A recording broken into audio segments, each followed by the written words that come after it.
You're putting pants on? Yeah, so the audience can't see my dick.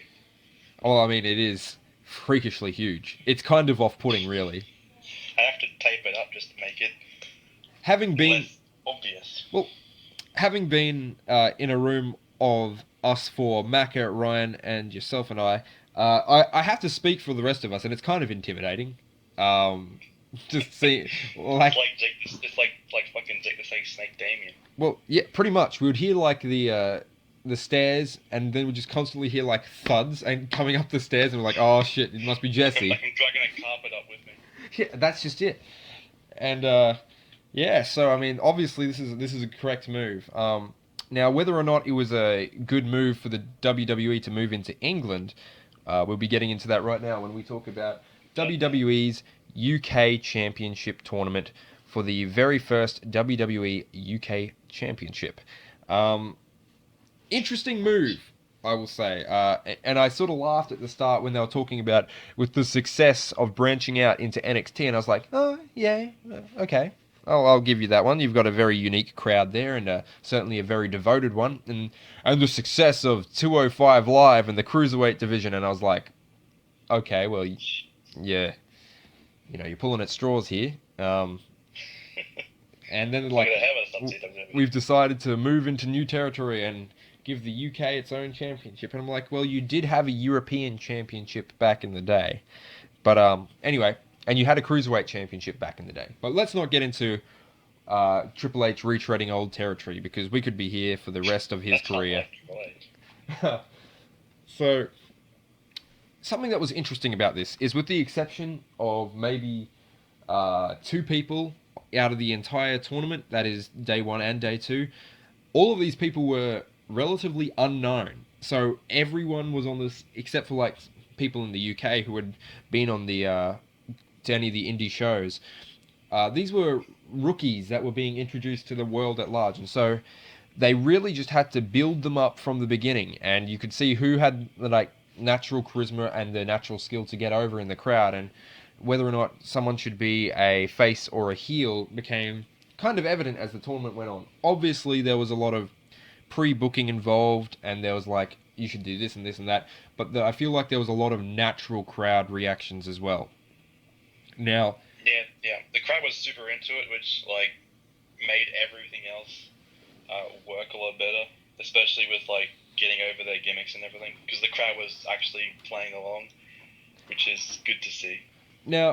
Jesse, compared to myself, you're a little more critical when it comes to certain aspects of wrestling. And I was going to ask you, how did you feel about the tournament format and the fact that it would be over the 2 day period?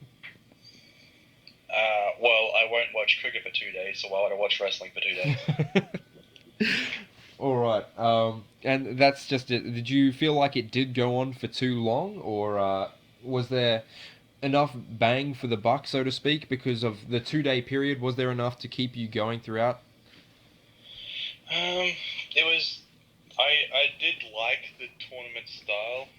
Because the only way they could have shortened it down is they could have like maybe make it so the matches were like had a time limit or something like that, or like even like having like a gimmick matches, like have like a Survivor Series stuff. But I don't think like it will be that good for like the first ever like championship signing sort of thing. Yeah, you want to kind of So make like it it's official. really all they could do, and it was meant more for just like, hey, let's show off a bunch of this is the basically like, this is the roster we have. Let's show them all off in one-on-one matches, what they're best at, what they should be best at. And Yeah, let's you get a better view of their gimmicks and everything as well, because they're all like it's like single matches. now, for me personally, it was great to finally to usually because I try to stay well versed in my wrestling knowledge that I whenever someone shows up, I'm like, oh cool, this is such and such, and they've been here. Like for example, you and I have been keeping an eye on the performance center. But when it comes to like Jeez. what we've been this UK tournament, with the exception, as I said, of a couple of people, everyone was a rookie, and I were relatively unknown. So I got to have that experience of a normal wrestling fan, which was just like I know nothing about these people except what you tell me. So I mean, I got to play along with that, and I had a lot of fun in that for a change. But I was going to get started into this because there was a lot of ground to cover. We'll be covering day 1 and day 2 in this video. So, yeah, we'll just go down the list. And honestly, because, as I said, there is very little to it. In fact, there are probably some fighting games in the early 90s that have more character backstories than some of these people. So, forgettable is something that is unfortunately going to be a risk for most of these wrestlers. So if you... It's the underground death tournament of wrestling events. Exactly. So starting off the tournament, we had England versus England with Trent Seven versus HC Dyer. And so it was where we first get introduced to Trent Seven, whose mustache mountain gimmick was so fucking dumb, and I couldn't understand why he was over with the crowd. I don't know. It's literally just, let's have a shittiest version of Daniel Bryan without any of the actual talent he has. And that was like, for that first match, I had like no thoughts or anything. I was like, oh, great. So this is what I'm getting into. So it kind of got me in this bad start because I'm like, fuck, this is going to... 15 more matches of this shit. Exactly. And I didn't see why Trent Seven was so over, and HC Dyer, nothing really there for me. So once Trent Seven won and moved on, I was like, okay, all right. I guess that's just over and done with. Now the next one had England versus Ireland with Danny the Sex Offender Birch.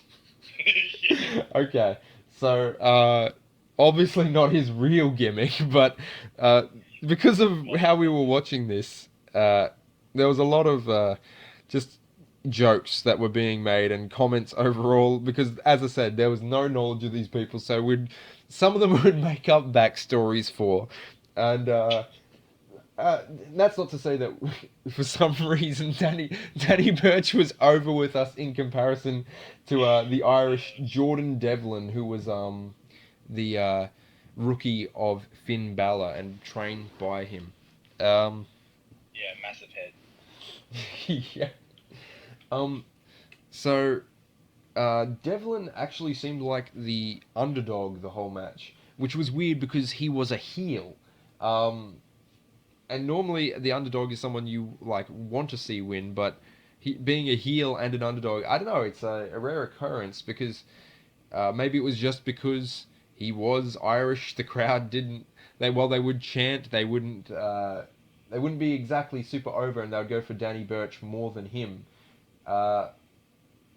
It was a decent match. The 3 count at the end was very close, and I like how fast and how down to the wire Danny Birch managed to pull off that quick arm raise. Where the first couple of times I saw it, I was like, "Oh, he got pinned," and then when they did the final slow motion replay, I was just like, "Well, I'll be damned, he did have his shoulder up." And yeah, that's right. Yeah. Yeah. Now I remember the match. Also, there was blood in this match, and that was because... Yeah, quite a lot too. Yeah. Yeah, coming from the back of Danny... I was going to say the sex offender, Danny Birch's head. So, Jordan Devlin does win, and Danny Birch does remain over with the crowd as well, because they were just saying that this was the 3 count was too close. Some of them, since they didn't see the slow motion replay, they only accepted it a little bit afterward. And Jordan Devlin, full on just to add more fuel to the fire of his heel start, decides to kick Danny right at the end of the match after it's over. Pulls a sorry. And so the crowd just hates him. Kicks a man in the head with a head injury. So that was that.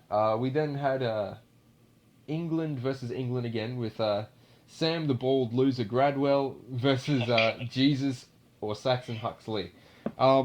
This Jesus match... versus leukemia, who wins? Unfortunately, Jesus wasn't able to cure that because Sam won the Bald Loser. And I mean, when I say these things, it's like these matches, well, they were a showcase of some talent. For the most part, there was a lot of these matches that were below average. And I don't mean to say that in a negative light. I just think that there is a lot of people here that aren't used to being televised in front of so You can many. tell they're inexperienced. Yeah, and At least with the television standpoint. and obviously this will change in time to come now that they're the word is that they'll be getting their own program. So Another thing to watch on the network. well, yeah. Oh, jeez. Like, can you imagine the people who this week watched Raw, then SmackDown, then NXT, then 205 Live, then 2 days of the UK tournament?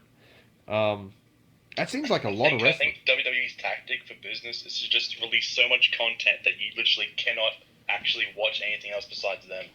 Well, that's just it. Or it's like they release so much into like the marketplace that just it's unavoidable to not hear about them. You type in wrestling and then you're flooded with like endless shows of WWE. Now, with that match with Sam Gradwell versus Saxon Huxley, there wasn't really anything going on, and the crowd also seemed to not give a fuck.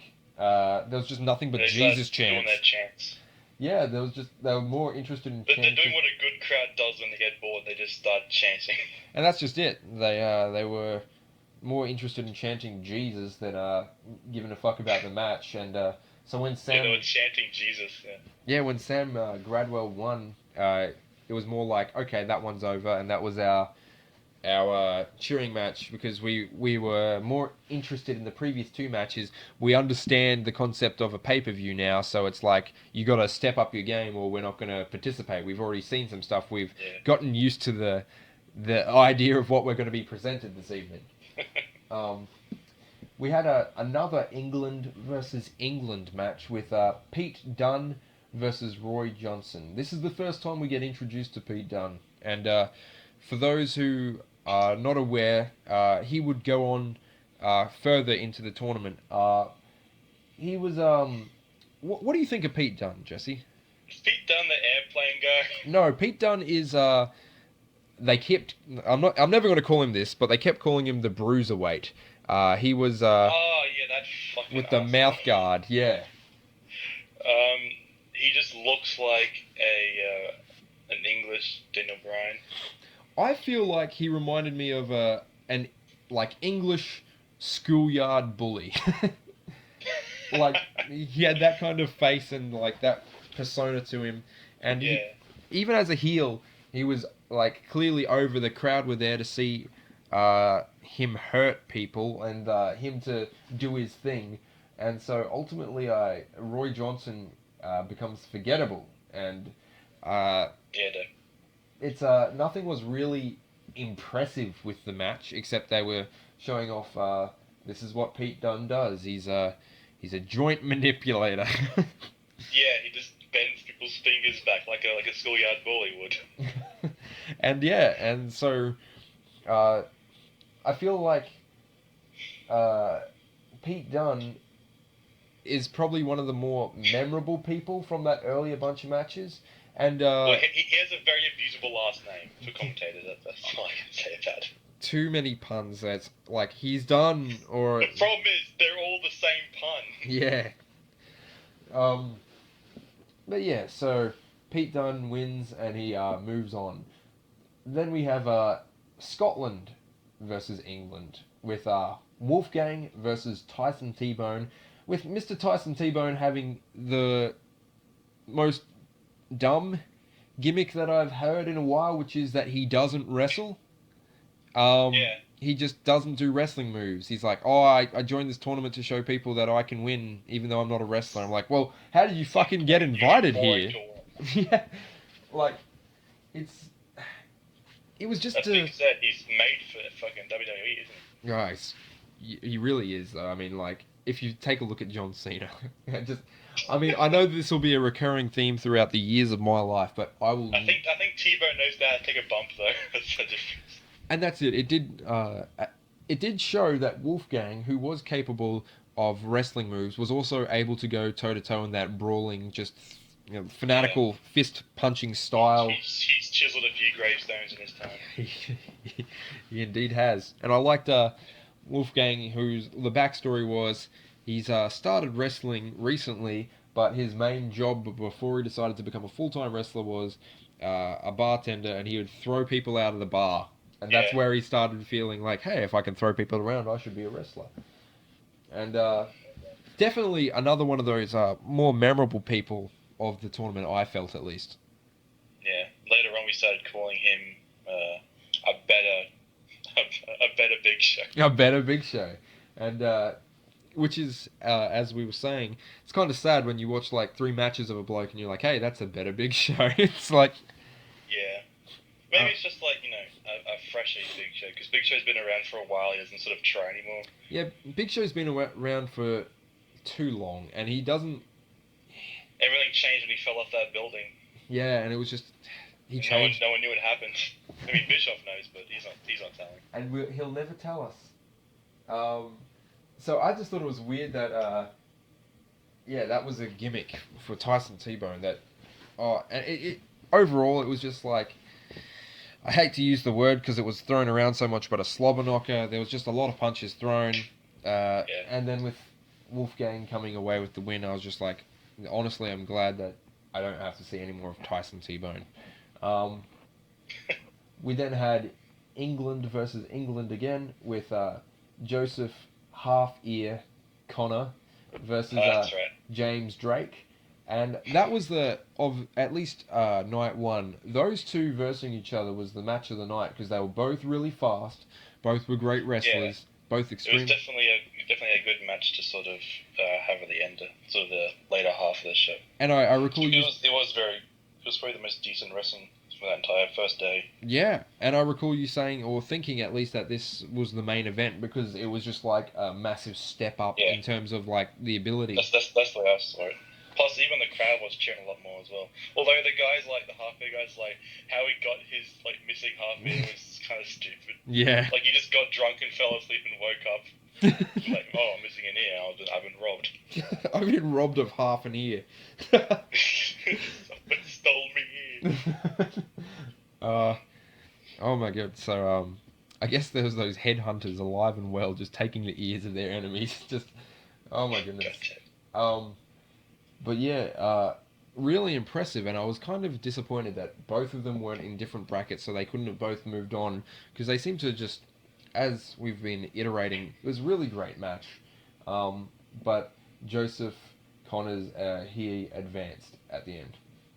We then had Wales versus England with one of the people that we know, which is TNA's Mandrews, or we'll shorten down from Mark Andrews. He's the airplane man. He's the airplane man. He's the high flyer.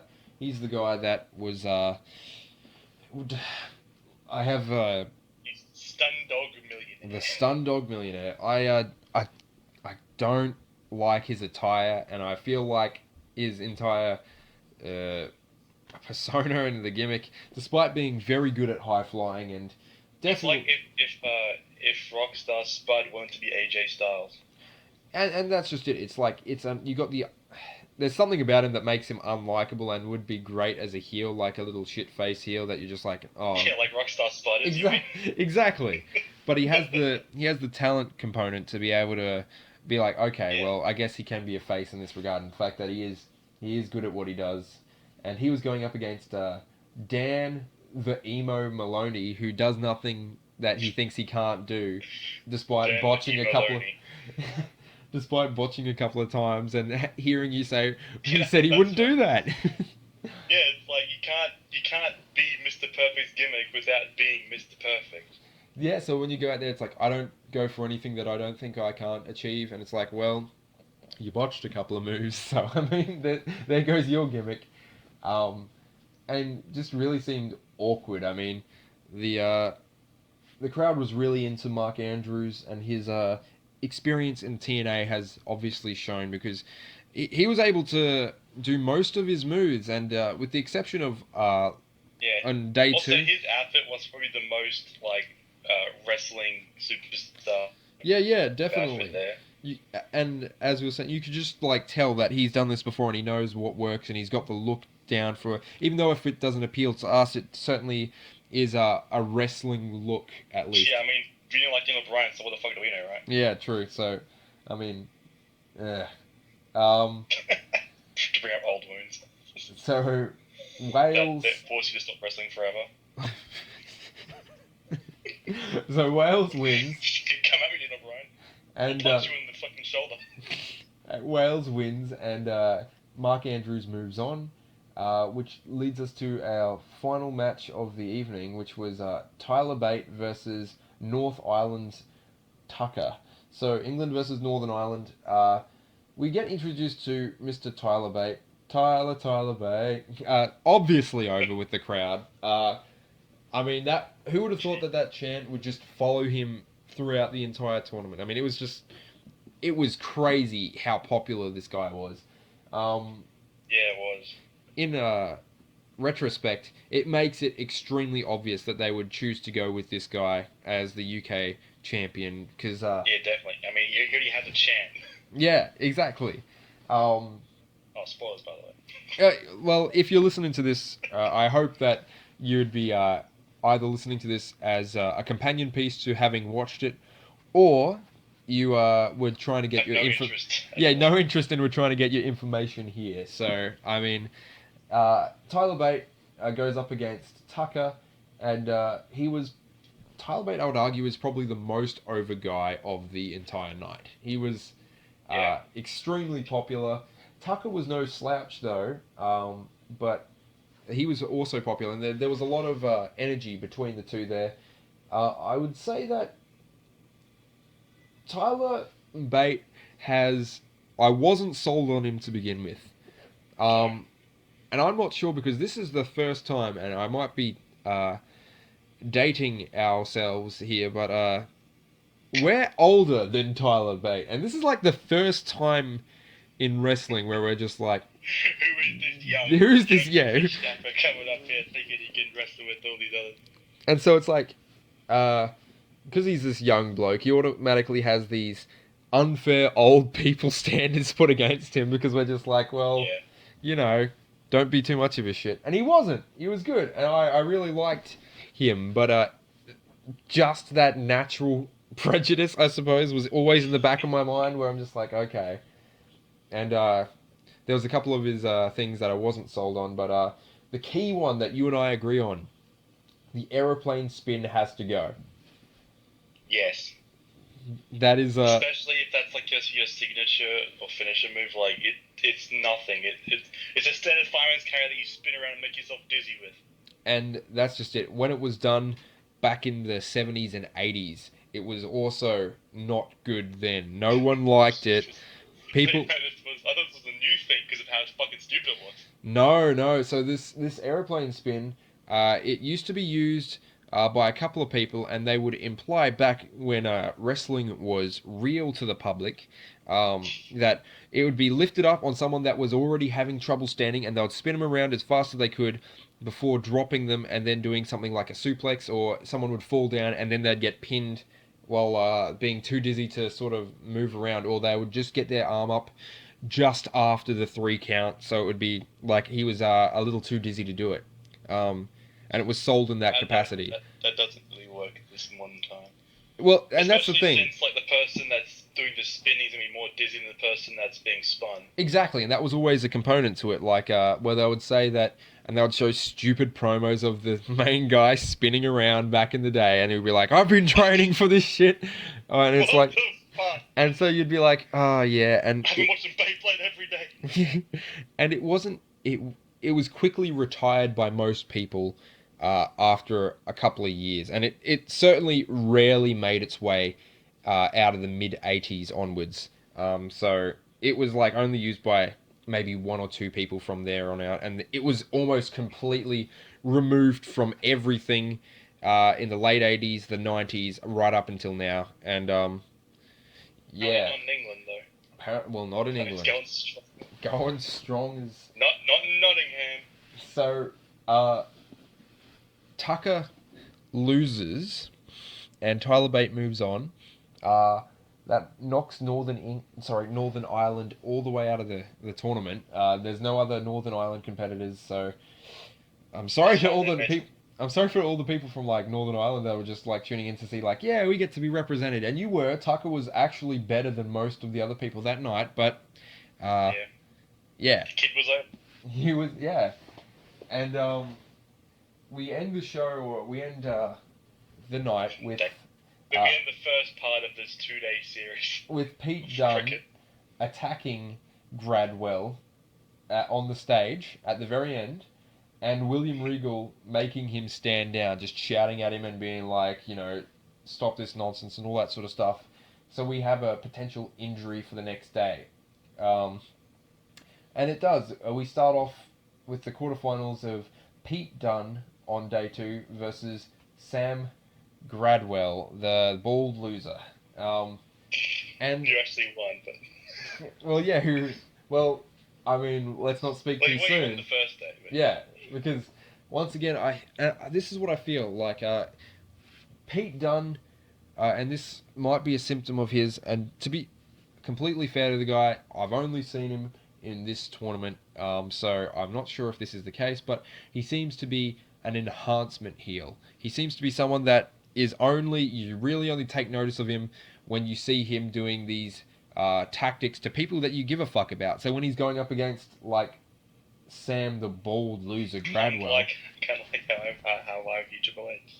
It's just like it's only good when I see him going up against, as I said, Sam Gradwell. I'm just like, I don't give a fuck. And so his slow, methodical, and technical pace, which is mainly submission focused, it's like I don't care about either of the people here. So it's like I don't care that the other guy is being hurt in my own, horrible, noble way where I just sit above it all as an aristocrat, just going like, I don't care, fight for my amusement. Glancing with morbid curiosity. Exactly.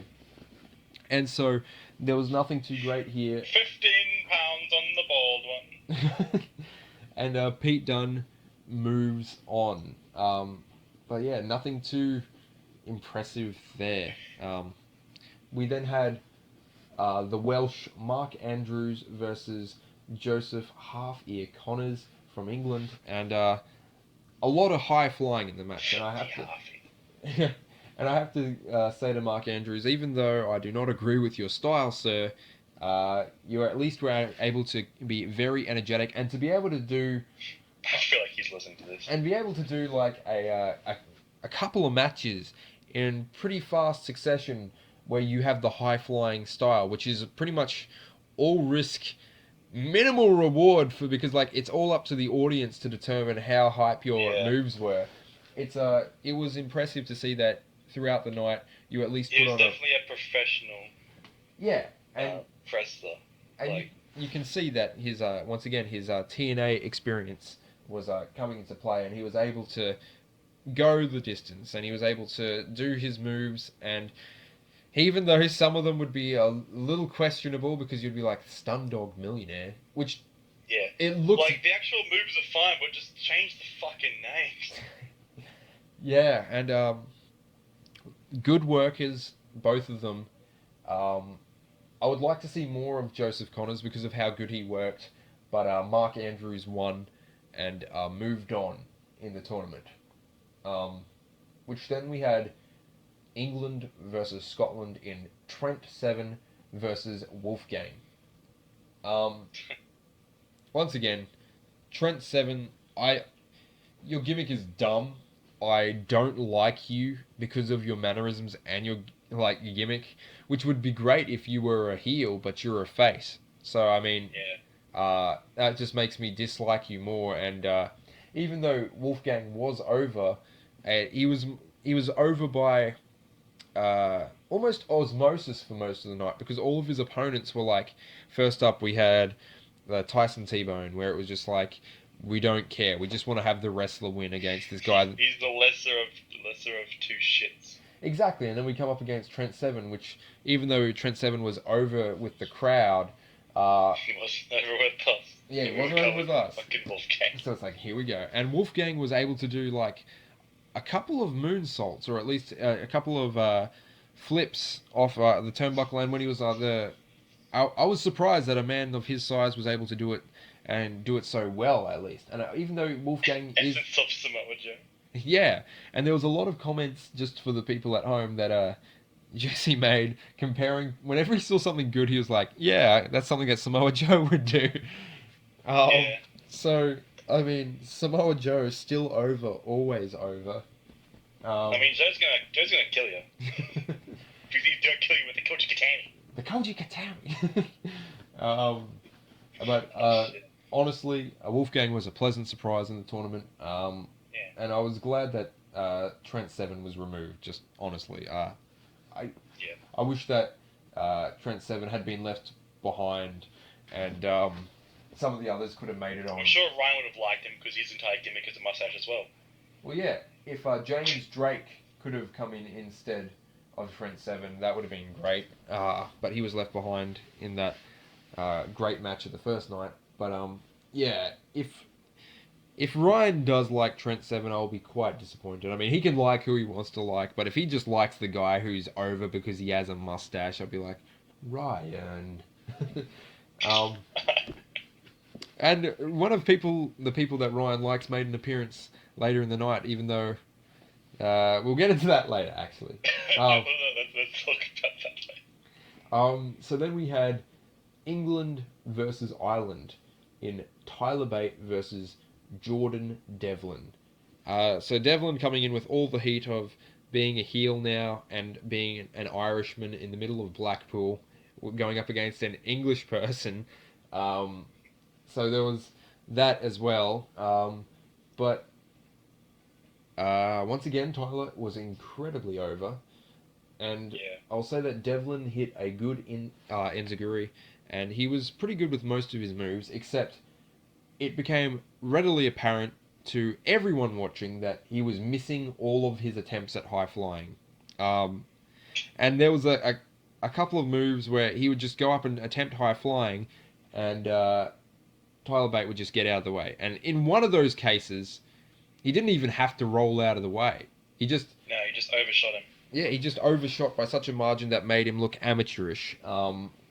So, I mean, apart from that, good match. Like it was a good match. Yeah, it was decent. Once again, that aeroplane spin has to go. Just Yeah. stop. Don't do that. And I think one of the things about Tyler Bate that made me smirk was the sucker punch that he did at the end, where he holds his hand up. Punch is amazing. Holds his hand up, and when the person looks, just immediately comes in for the hook.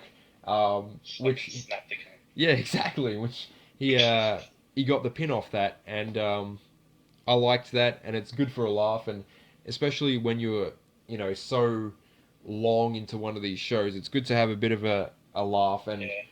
Especially because it's very unexpected, because he doesn't do it that often. Like I saw him do it maybe once out of all the matches, maybe twice. Yeah, and he. It's good as like as a surprise thing, just to whip out. He is really good at putting emphasis on those punches too. They do not look weak. They do not look like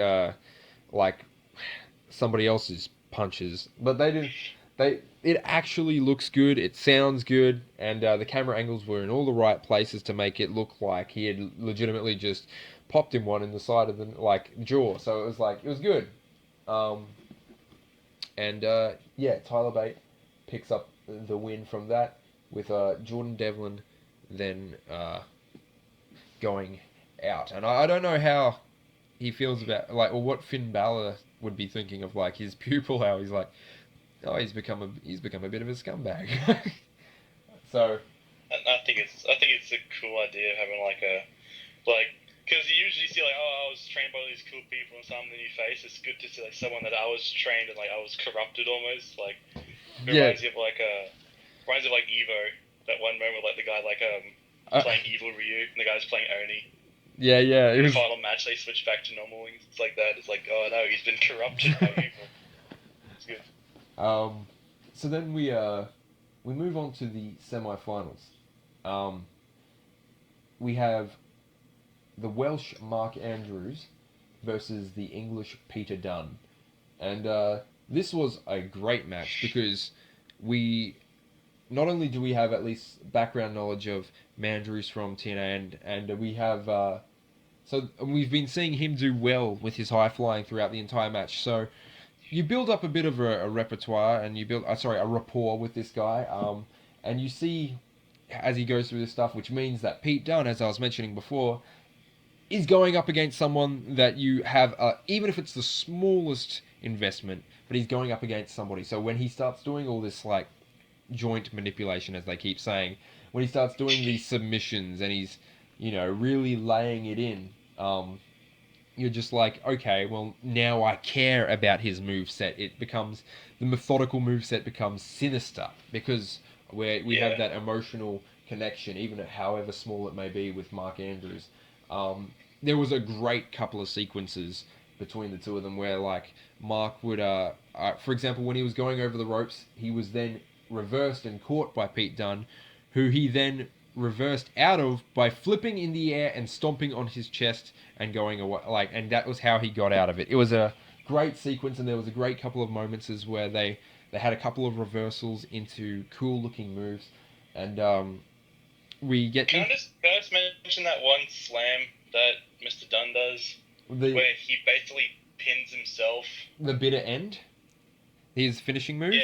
Well, the bitter end, or as I call it, the seppuku slam, and which he just kills himself by doing it. Yeah, and it's one of those finishing moves where it doesn't have as much impact as they think it does, or at least they try to get over. They're trying to build up, yeah. It's like, oh my god, it's a thing, but it doesn't actually do that much. Yeah, and you're just like, especially the logic in some of it, where you're just like, but that's just it, and they imply that the reason that the bitter end is such a powerful move is because he's been working on you the whole match. He's been like making you, twist and turn. He's targeting specific things and he's hitting and he's slamming them into the ground as opposed to like everything. Yeah, and it's just like you're too hurt and battered, and you're okay for the match to end because you're just like, I just want it to stop. So it's like it works in that way, but I agree with you, man. It's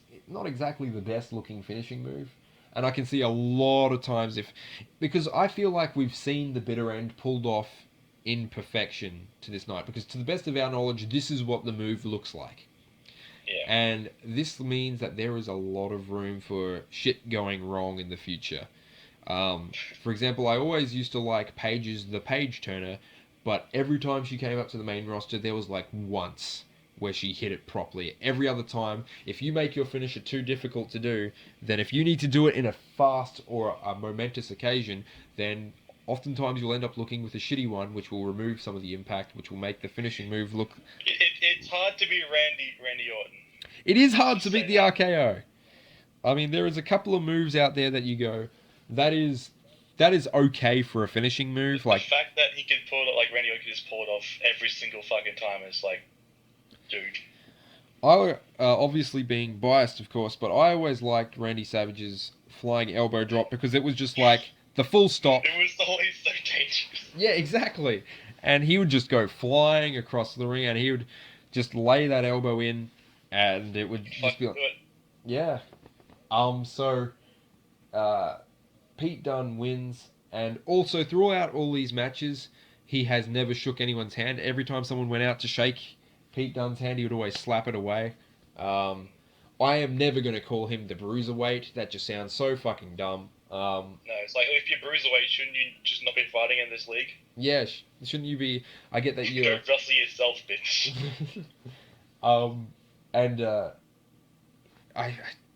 Look, Pete, as I said, Pete Dunne works well when he's with someone that we care about. I mean, I look forward to seeing him in that capacity, and they did use... That's like Braun Strowman, I guess. Yeah. So Pete Dunne, I wouldn't say he has the demeanor to be a monster heel, but he at least has the ability to put some sort of urgency or threat into matches against some people, because you're like, he's that guy that will hurt people. Much like Bret Hart, it would be like the reverse Bret Hart, because Bret Hart stood a chance in his era against these big bulky guys because he was technical. Yeah. Like, this guy's just super tough and he does like all this bullshit. Yeah. Like, because you can be as tough as you want, but if someone like breaks your fingers, you're fucked. Yeah, exactly. And we'll get into more of that later because, that does play into some of the main event. But we then had England versus Scotland with Tyler Bate versus Wolfgang.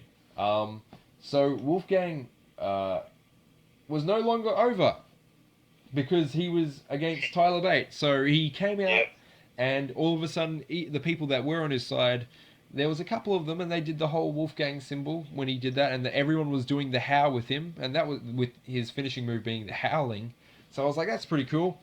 But the minute that Tyler Bate came out, that all changed. They were like, Tyler Bate, Tyler Bate, na na na, na na na na na. But yeah, and I'm so impressed with that crowd, especially for a modern day crowd. While it did have some signs of like complacency with the wrestlers with some of their chants, at least with Tyler, they kept up that chant most of his matches, and they were like, they would cheer, they'd get on their feet, and they would clap, and then whenever, every now and again when there was a silence, it was time to break out that chant again, just to. Yeah, And they were definitely saying, like, definitely telling people like who they liked, just what you should be doing, especially if like it's an undecided who's gonna fucking take that belt. exactly. And people were like, uh, they were saying though with Wolfgang that he was injured from his previous match, and Yeah. whether or not he had the broken nose is, it could be kayfabe, it could have been an actual thing, but he was bleeding at the end of his other It was match. fucked up though. Yeah, exactly. And they imply that because he was in this fucked up state, that he wasn't able to go 100%, and Tyler Bate, his win sort of came out of nowhere because he did the Tyler Driver 97, where he just does his finishing move. It's a good finishing move. I like it. It has that impact that we were talking about. And Yeah. because he did that out of nowhere, he was able to get the pin, and he was surprised that he was able to get the pin on the guy. And of course, the whole match they'd been talking about how damaged Wolfgang was, so he was surprised that Wolfgang was able to go down that easy. And at the end of it, they both shake hands, and it could be a potential match in the future where Wolfgang he's able to go I've 100%. recovered from my broken nose. Now I can wrestle properly.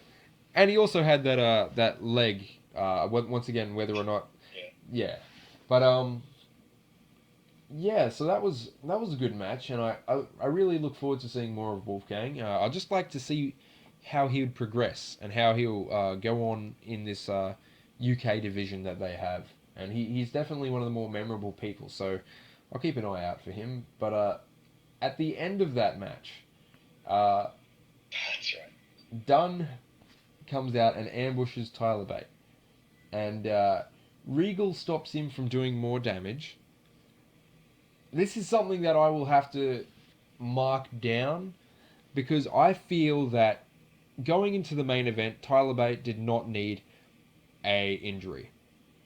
No. He was already over enough that any win would have already been great. So this injury, it stepped. I'm not going to say because the end result was so fun to watch, but it did add to one of those conditions where I'm just like, really, like he was already fine.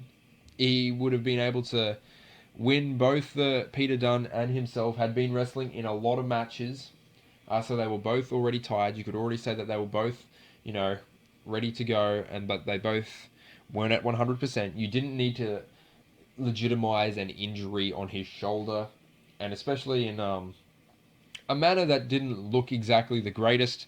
No.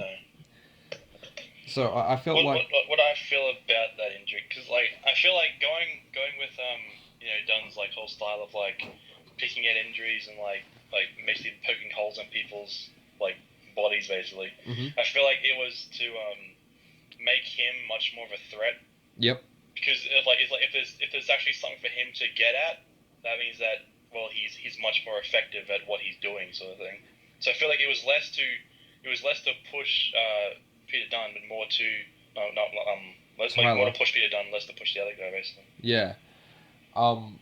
So that's I might have to change my opinion then and agree with you because that certainly did make the main event more enjoyable, and we'll get into that once we come to it. But next we had a break from the UK tournament because Yeah. Neville came out and he was just like talking about how he'd been forgotten again, and how even though he was a cruiserweight in terms of his ability, and I mean, he's pretty forgetful. If like a force of a law of nature can forget, he's pretty forgetful.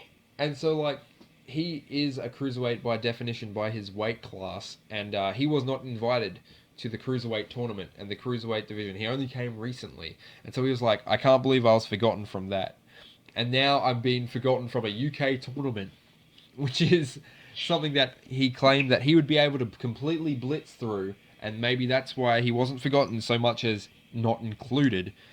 Yeah, he was against us. Yeah, exactly. Bad News Brown was all over it. And he fought. I think he just even Torah or whatever. He fought Hi, this Tommy is the UK.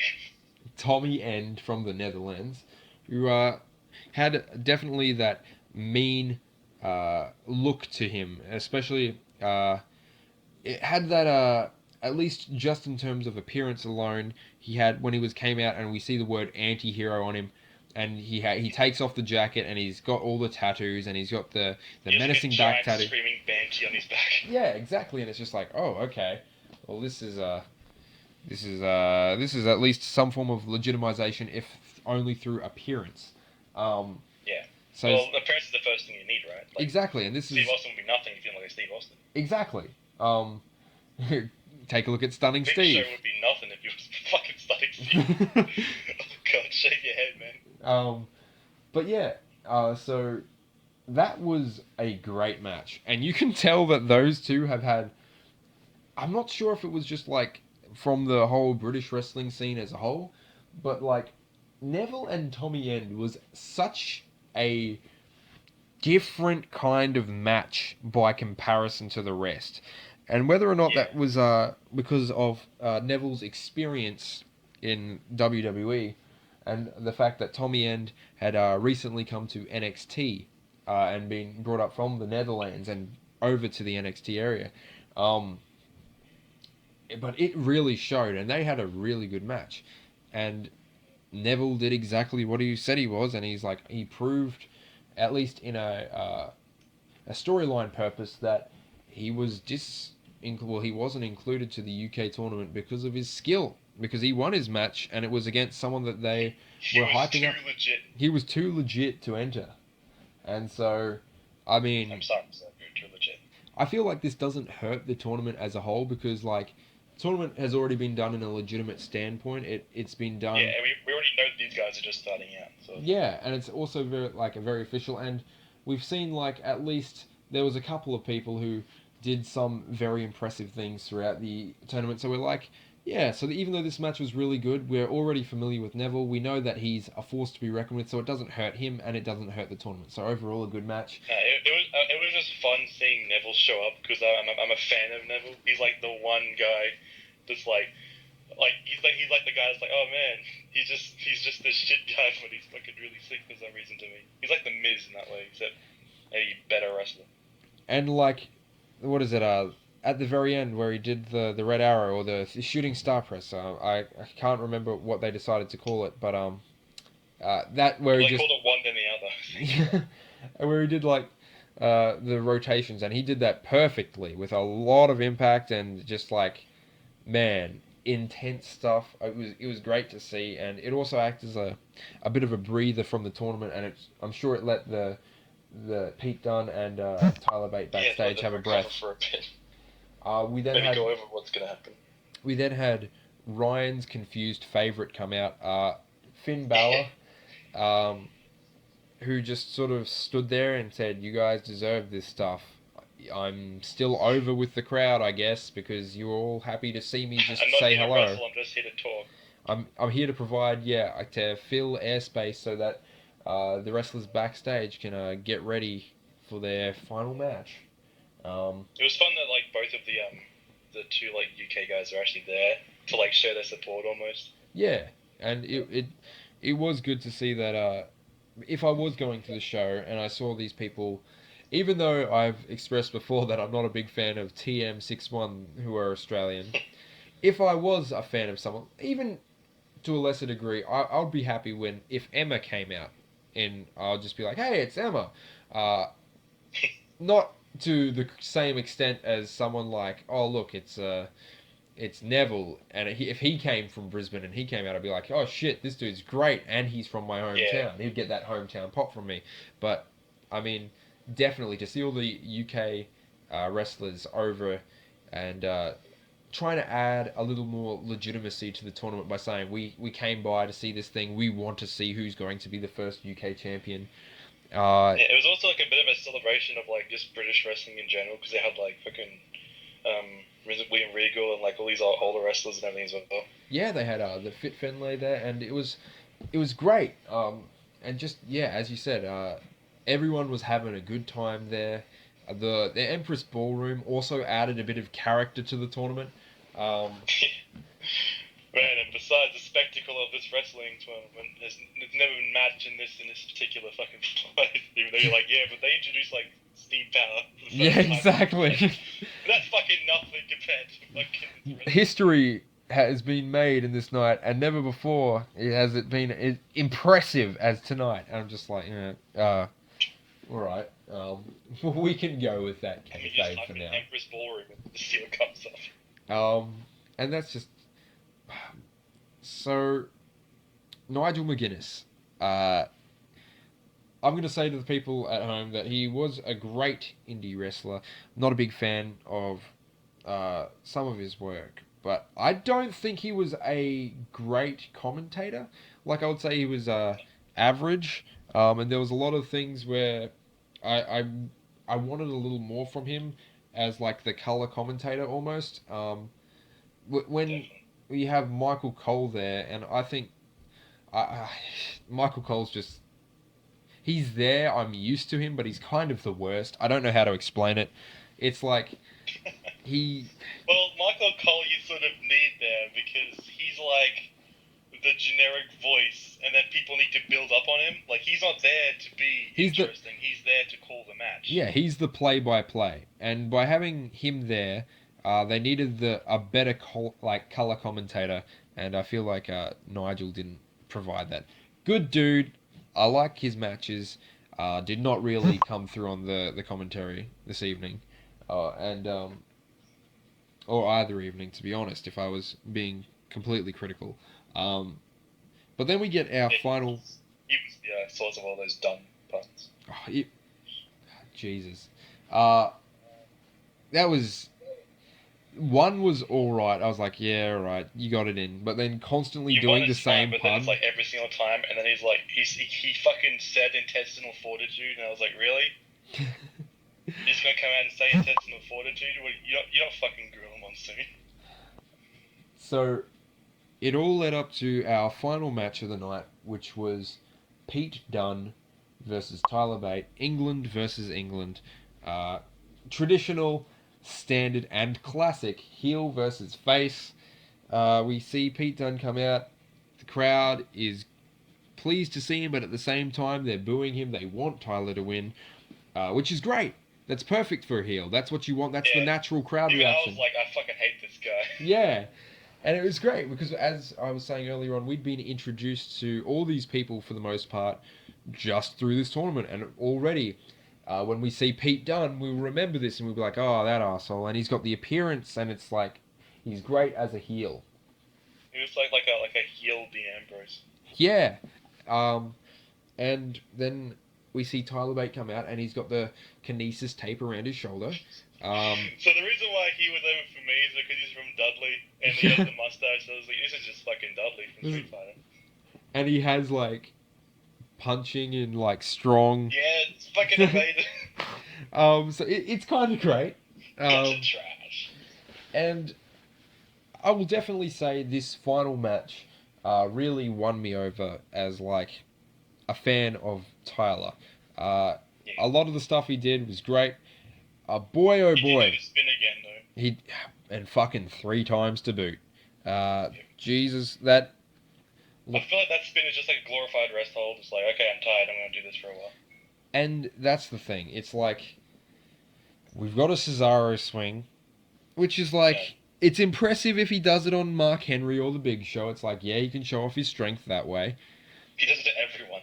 But yeah, exactly. He does it to everyone. And if you're like swinging around someone like Kalisto, you're just like, well, that's not really impressive. Although, he was kind of doing the whole like, look how strong I am, because he was doing the whole like standing sit-ups. Yeah. Whatever they're called, crunches. I don't know. Bench press. But anyway, so he was he was not only still popular through the match, he was doing all his moves well. Both were tired, and most importantly, and something that we both remarked on is, in terms of storytelling in the ring, he was always selling his shoulder, and it was like watching Golden Age stuff again. It's like, oh yeah. and I was 100% a fan of it, and that's what pushed me over the edge to be like, yeah, I've got some faith in this guy. And especially when you mentioned earlier that they only gave him the injury to make Pete Dunne more of a threat with his specific style of attack. Yeah. They definitely they built the entire like setup and match around these two guys' like strengths. And it was like, even to begin with, when they were about to face off at the start of the ring, there was a lot of moving around and trying to make sure that his harmed shoulder was facing away from Yeah, he Pete. was actually protecting it and stuff. And whenever he would like reach out and try and grab onto his shoulder, he would pull it back before he was even able to touch it.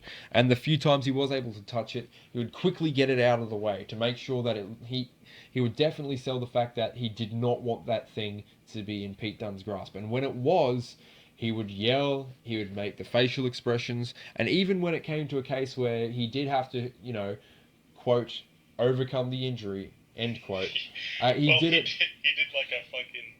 He lifted up the guy with one arm, Which- his injured arm, and slammed him. Which is an But, impressive his streak. face was just like screaming.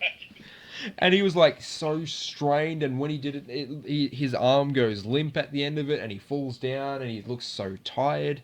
And you'd see him a couple of times trying to make it look like he was trying to pop it back into place, and it was just like he would, by doing these things, he'd maybe damaged it more than he thought of. And these he not only does he do the Tyler Driver at the very end, but when he wins, and Tyler Bate does win, and this was a great match. I thoroughly enjoyed it. I had fun watching it. Great payoff to the entire tournament. But when he wins, the entire tournament's worth it just for like the final couple of matches, plus the one at the end of the first day. yeah, and I in retrospect, I should have seen like him, as I said, becoming champion, because boy oh boy was he like. He was I was distracted by the fucking TNA guy. Yeah, and Mark Andrews, and it was just like, I figured that they were going to put it on him, or like any of the final four. Like if they put it for like Mark Andrews, I was like, well, he's experienced, he's been in TNA. If they put it on Wolfgang, I was like, well, he was Scotland. He was also over. His howling thing was good. He's able to do flips. He's athletic, and he's a big guy. He's got the wrestler's physique. If they put it on Pete Dunne, I was like, okay, I can see why they were going to do this, because he's a heel. He's going to have someone come and chase him, and it's automatically going to have people try and sign up just to see him. The storyline's already made for them, basically. Yeah, and so I was completely happy with how the match turned out. I was pleased with how he became the first WWE UK champion, and yeah, even at the very end, he had to have Triple H help him hold it up, because his other arm, he was still selling it, and he's like not even going to try and hold it up with both, because he can't. Overall, it was a great UK tournament. I thoroughly enjoyed it. Would you be able to take us home? It's definitely a good sign for like the future of that particular I would say company, part of the whole. Like it's like your parents division. Like cruiserweights, like fucking definitely go UK over that. It's got a lot of likable people already. It's got some very good heels already, and even the lesser known people, it's good just to watch them grow as wrestlers and come into their own fully. Exactly. I really look forward to seeing how this division goes. I might even tune in a couple of times to see some of their shows. I'd be really interested to see if they bring the UK Championship to Wrestlemania. That would be interesting. I don't know how they would do it. I suppose they have the cruiserweight, so why not? And that is bring the UK one? That is something that I'm kind of worried about, how isolated, and it could be a good thing, because it is way out. yeah, it could be a good thing because they do keep away from everything else in the E, so it would be like you're watching a product, and I doubt that they're going to have someone like a John Cena come in and be like, I'm the Yeah. UK champ now, because, I just really doubt that. So it will be free from the storyboards of the main thing, but at the same time, getting people to emotionally connect with something that is so disconnected and disjointed from the rest of the product. I'm not sure how it will go, but yeah, I picture it. It reminds me of sort of like the just like another NXT sort of thing. Like you can bring people from the UK wrestling into the WWE main roster sort of thing. It's another place they can pull from, and it sort of gives them a base of operations to pull in all this European talent almost. Uh, and I look forward to seeing how this goes, and I look forward to seeing more from a whole bunch of the people that we were introduced to. So, I mean, very successful pay per view in that regard, and this has been Stuart and Jesse. Thank you for listening.